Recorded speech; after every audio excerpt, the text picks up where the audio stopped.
Hey, everybody, it's Monica Rosenberg here. So glad you joined us today. I want to tell you first off that my new book is in, and I would love for you to go to Amazon.com and get The Selfless Life, Doing His Church His Way. It's for a limited time. You can get the Kindle version for $2.99. So please go and do that and give a comment too. It's very important. So today we're going to talk about two different words that seem disconnected, but guess what? They are connected. We're going to talk about how they're connected and necessary in our Christian walk. So the two words are go and remain. It says to go, but it says to remain. Let's look at some scriptures first off. The first, we're going to look at some go scriptures, and then we'll look at some remain scriptures. The first one that I chose was in Matthew 5:23 about the Sermon on the Mount. Jesus is talking about if somebody has a gift and you're at the altar and you're, oh yeah, so-and-so had something against me. So he says, first go and be reconciled to that person and then come and offer your sacrifice. Next, another one in chapter 5, verse 41, he says, if anybody forces you to go 1 mile, go with them too. And then the big go is Matthew 28:16 through 19. He says, therefore go and make disciples of all nations, baptizing them in the name of the Father, the Son, and the Holy Ghost, teaching them to obey everything that I have commanded you. Okay, so let's look at some remain scriptures. Mostly these that are here that we're going to talk about today are in John 15, when Jesus talks about remaining on the vine.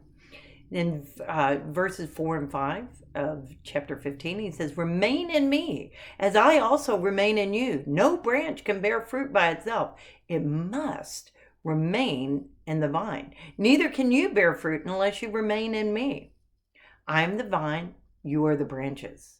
If you remain in me and I in you, you will bear much fruit. Apart from me, you can do no thing. So as we go, as we follow in his steps, we are remaining, we are relying, and we are depending on him. So a prerequisite for going is remaining. It's totally necessary that we remain on the vine. So let's look at some of these things. It says in verse 5 of John, I am the vine, you are the branches. If it is conditional, it is a choice of ours to do this. If you remain in me and I in you, you will. It says a promise. That's a promise. It's not a maybe there. He says you will bear much fruit. Much is many, lots of it. Much fruit. And what's fruit? Fruit are souls. Fruit is good deeds. Fruit is actions and acts. So he says you will bear much fruit, but apart from me, you can do no thing. So if you go, you must remain. It is a prerequisite. So in John 15:17 says, if you remain in me and my words remain in you, ask whatever you wish and it will be done for you.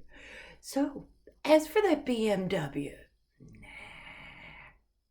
nah, that's not what he's talking about here.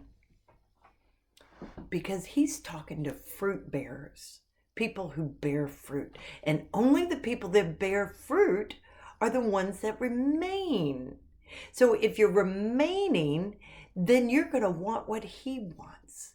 Then you're going to have the mind of Christ and pray and ask and believe according to his word, according to what he would want.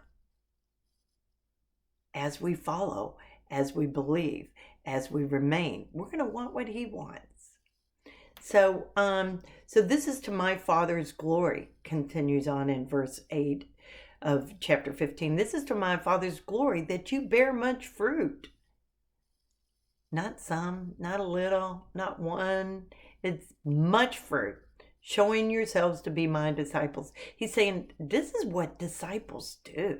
This is what followers of Jesus do. They bear fruit, make disciples, and help grow the kingdom. That's what we are to do. That's what happens when we remain on the vine. So, but you know what? People say, well, just remain, just do this, just do that, just have a quiet time.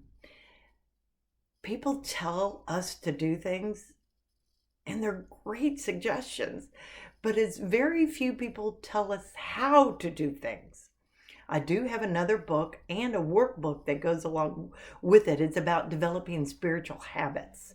Love for you to get that. It's on Amazon along with the workbook. But I also come to churches and I teach these spiritual disciplines to churches. So I teach you how to remain, how to develop wonderful habits that will help you remain. So when we're remaining on the vine, we're going with him, we're confident that we are going according to his will. We are doing what he wants us to say because we're remaining in him. We have the mind of Christ. So we are loving others as we remain. We're filled with compassion, caring, loving. We're doing giving just as he did, just as he does. So, and also when you go, he will tell you when to go, where to go, who to speak to, what to say, and how to do it. We can have that confident expectation of doing it for him, for his glory, filled with him, filled with the mind of Christ, filled with his glory, love, and peace. Because you know what, folks, that's why we're here. He could have sent a bunch of angels and done it and spread the gospel, but he has blessed us with this wonderful task. It's not a task, that sounds burdensome, but this wonderful opportunity to go and bear fruit for him, to go and tell others, to bring others with us into glory. So I pray that you do that. I pray that you go. I pray that you remain. God bless you. We'll have more to come. Okay? Bye-bye.